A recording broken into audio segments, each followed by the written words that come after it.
एक दिन गौतम बुद्ध अपने शिष्यों और अनुयायियों के साथ एक गांव में उपस्थित थे। गांववासी जब यह समझ पाए कि महात्मा बुद्ध आए हुए हैं तो अपने जीवन की समस्या का समाधान पाने के लिए उनके पास आने लगे। महात्मा बुद्ध शांति से सभी की समस्याओं को सुन रहे थे और अपने गहन ज्ञान और दयालु दृष्टिकोण का उपयोग करके सबकी समस्या का समाधान प्रदान कर रहे थे।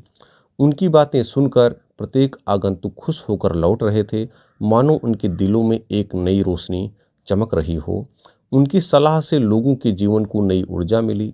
पास बैठे एक भिक्षु ने जब यह दृश्य देखा तो उसने सोचा, क्या मैं भी अपनी पीड़ा लेकर महात्मा बुद्ध के पास जा सकता हूँ। उस भिक्षु ने, या ऐसा समझिए उस भिखारी ने, अपना साहस जुटाया और बुद्ध के पास पहुंचा। उसकी आंख से आंसू बह निकले। भिखारी थरथर आवाज में बुद्ध से बोला, भगवान, मैं एक तुच्छ भिखारी हूँ। मेरे पास ना तो कोई संपत्ति है, ना घर द्वार है। मेरे जीवन में केवल दुख ही दुख है। मैं तो पूरा जीवन दूसरों पर निर्भर रहकर जीता हूँ। मैं दूसरों की मदद करने के लिए चाह कर भी कुछ नहीं कर पाता। मेरे जीवन में आशा की कोई आस नहीं बची है। बुद्ध ने उसकी बातें बड़े ध्यान और धैर्य से सुनी। उनके चेहरे पर गहरी शांति थी और आंखों में दयालुता की अनोखी रोशनी चमक रही थी।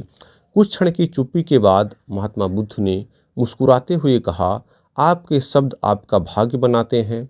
अगर आप खुद को भिखारी समझते हैं तो आपकी सोच भिखारी जैसी हो जाएगी। लेकिन क्या आपने कभी सोचा है कि आपके पास कौन सी अनमोल चीज़ है? अगर आप खुद को अमीर समझकर वैसे ही शब्दों का उपयोग करें और सोचने लगें तो आप कुछ ही दिनों में अमीर बन जाएंगे। भिखारी आश्चर्यचकित हो गया और बोला, क्या ये संभव है? क्या ऐसा हो सकता है? महात्मा बुद्ध बोले, क्या आपके पास बोलने की शक्ति नहीं है, शब्द नहीं है? महात्मा बुद्ध ने सरल लेकिन प्रभावशाली आवाज में कहा, ये खजाने तुम्हारे पास हैं, लेकिन आपने कभी इनका उपयोग नहीं किया। जब तक आप खुद को भिखारी कहते रहेंगे, आपकी स्थिति नहीं बदलेगी। भिखारी ने झिझकते हुए कहा, तो मुझे क्या और कैसे करना चाहिए? महात्मन, कृपया मुझे बताइए। तो महात्मा बुद्ध ने शांत स्वर में उत्तर दिया, अपने शब्द बदलो। हर दिन अपने बारे में सकारात्मक बात कहो। सुबह अपने आप से कहो, मैं अमीर हूँ, मैं दूसरों की मदद कर सकता हूँ, मेरे पास देने के लिए बहुत कुछ है। जब आप इन विचारों को बार बार दोहराएंगे तो आपका दिमाग और अवचेतन मन उसे सच मानने लगेगा। उस भिखारी को महात्मा बुद्ध के शब्दों में गहराई और सच्चाई दिखाई दी। उसने इस सलाह पर अमल करने का फैसला किया। अगले दिन से उसने अपने विचारों और शब्दों को बदलना प्रारंभ कर दिया। हर सुबह वह आत्मविश्वास से कहता रहा, मैं खुश हूँ, मैं अमीर हूँ, मैं दूसरों की मदद कर सकता हूँ, मेरे पास देने के लिए बहुत कुछ है। धीरे धीरे उसकी सोच बदलने लगी। उसे लगा कि उसकी आवाज़ में एक विशेष प्रभाव है और धीरे धीरे उसका जीवन और उसकी आर्थिक स्थिति भी बदलने लगी। वो फिर दूसरों को ये चमत्कारी प्रयोग सिखाने लगा और दूसरों को उसने प्रेरित करना भी शुरू कर दिया। कुछ महीनों बाद वही भिखारी फिर से महात्मा बुद्ध के पास पहुंचा। इस बार उसकी आंखों में आंसू नहीं बल्कि आत्मविश्वास था। उसने कहा, हे भगवान, आपने मुझे जीवन का ऐसा रास्ता दिखाया जिसने मेरा सब कुछ बदल दिया। मैं अब खुद को भिखारी नहीं मानता, मैं अमीर हूँ और जो मैंने आपसे सीखा है वह सबको सिखाता हूँ। बदले में बहुत धन मुझे प्राप्त होता है। महात्मा बुद्ध मुस्कुराए और बोले, तुमने अपनी अंतर्निहित शक्ति को जगा लिया है। अगर आप अपने सोचने का तरीका बदल देंगे तो दुनिया भी आपकी बदल जाएगी। दोस्तों, महात्मा बुद्ध की यह कहानी हमें सिखाती है कि हमारे शब्द और विचार हमारे जीवन की दिशा निर्धारित करते हैं। जब हम सकारात्मक विचारों और वाक्यांशों को अपनाते हैं तो हमारे जीवन में अद्भुत चमत्कार घटित होते हैं। बहुत बहुत धन्यवाद। एक बार की बात है, गौतम बुद्ध अपने शिष्यों के साथ एक तालाब के किनारे रुके हुए थे। उसी समय एक लड़का अपनी माँ के साथ वहाँ पानी भरने आया। लड़के की नज़र गौतम बुद्ध पर पड़ी और उसने उन्हें प्रणाम किया। लड़का गौतम बुद्ध से पूछता है, मैं जीवन में बहुत कुछ करना चाहता हूँ लेकिन कुछ कर नहीं पाता, तो समझ नहीं आता कि मैं क्या गलती कर रहा हूँ। मेरा प्रश्न है कि लक्ष्य को पाने के लिए इंसान को किन किन कठिनाइयों का सामना करना पड़ता है। गौतम बुद्ध ने मुस्कुराते हुए उस लड़के से कहा, जब तक तुम अपने लक्ष्य की ओर कदम नहीं बढ़ाओगे तब तक तुम्हारे सारे सवाल और उत्तर अधूरे रहेंगे। और गौतम बुद्ध इतना कहकर वहाँ से चले गए।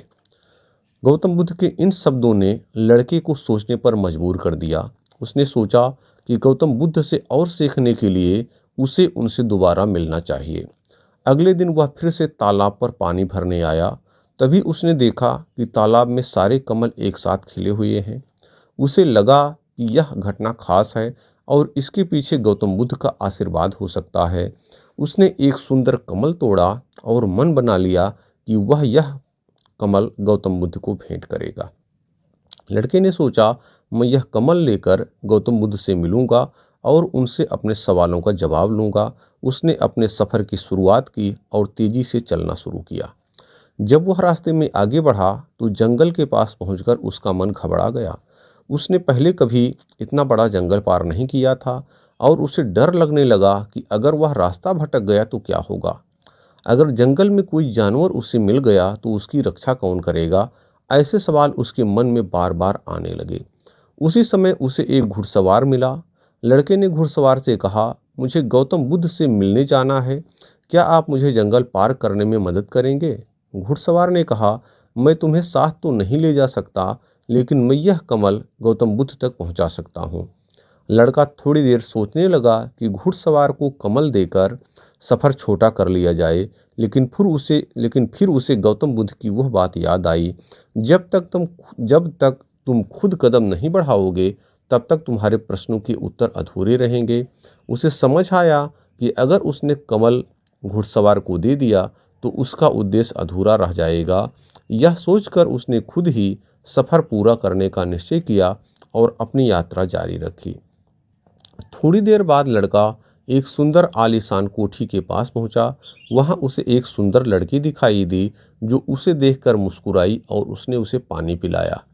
लड़की ने उस लड़के से पूछा, तुम गौतम बुद्ध से क्यों मिलना चाहते हो। लड़के ने बताया कि वह गौतम बुद्ध से मिलकर उनसे कुछ सीखना चाहता है। लड़की ने लड़के से कहा, यह कमल तो 2 दिन में मुरझा जाएगा और तब तक तुम गौतम बुद्ध तक पहुंच भी नहीं पाओगे। इससे अच्छा यह है कि तुम यहीं रुक जाओ। आज शाम को यहाँ एक बड़ा आयोजन है, नाच गाना और बहुत मज़ेदार चीज़ें होंगी। लड़के का मन थोड़ी देर के लिए विचलित हुआ। उसने सोचा, अगर मैं यहाँ रुक जाता हूँ और इस लड़के से दोस्ती कर लेता हूँ तो जीवन मज़ेदार हो जाएगा। लेकिन फिर उसने अपने उद्देश्य को याद किया कि वह यहाँ गौतम बुद्ध से मिलने और अपने प्रश्नों के उत्तर पाने आया है, न कि मनोरंजन के लिए। उसने कमल को देखा और उसे गौतम बुद्ध की शिक्षाएं याद आई। उसने तुरंत निर्णय लिया कि वह आगे बढ़ेगा और इस प्रलोभन में नहीं फंसेगा।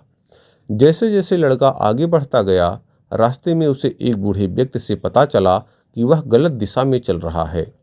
उस बूढ़े ने उसे बताया कि गौतम बुद्ध इस रास्ते से नहीं गए हैं।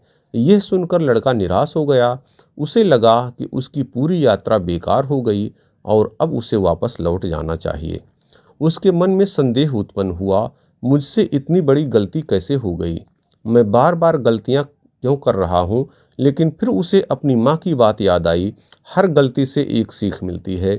उसने अपनी गलती स्वीकार की और यह सोचा कि अगर वह वापस लौटता है तो और भी ज़्यादा समय बर्बाद होगा। उसने बुद्ध से काम लिया और सोचा कि नदी के किनारे चलते हुए वह सही रास्ते पर जा सकता है।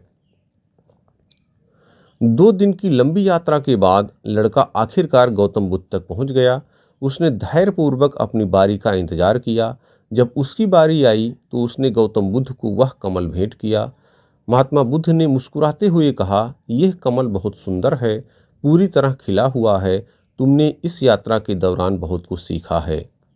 गौतम बुद्ध ने उस लड़के को समझाया कि जीवन की यात्रा में 3 प्रमुख कठिनाइयाँ आती हैं, जिन्हें पार करने के लिए 3 महत्वपूर्ण बातें सीखना जरूरी है। नंबर 1, उद्देश्य की पहचान और समर्पण। जब हम अपने उद्देश्य को पहचानते हैं और उसके प्रति समर्पित रहते हैं तो हमारी सारी रुकावटें छोटी हो जाती हैं। और दूसरी बात है इच्छाओं पर नियंत्रण। इच्छाओं को पूरा करने में नहीं बल्कि उन्हें नियंत्रित करने में सच्ची शक्ति होती है। और तीसरा, स्वयं पर विश्वास और संदेह से बचाव। खुद पर संदेह करना सबसे बड़ी रुकावट है। जब हम अपनी गलतियों को स्वीकारते हैं और उनसे सीखते हैं तभी हम जीवन में आगे बढ़ सकते हैं। दोस्तों, गौतम बुद्ध की इस कथा से यह सीख मिलती है कि जीवन में सफलता प्राप्त करने के लिए हमें अपने लक्ष्य के प्रति समर्पित रहना चाहिए। हमें इच्छाओं और मोह से बचकर आत्मविश्वास और धैर्य के साथ रास्ते पर आगे चलते रहना चाहिए। चाहे कितनी भी बाधाएं आएं, अगर हम अपने उद्देश्य को पहचान लें और उनसे भटके नहीं, तो सफलता एक न एक दिन अवश्य मिलेगी।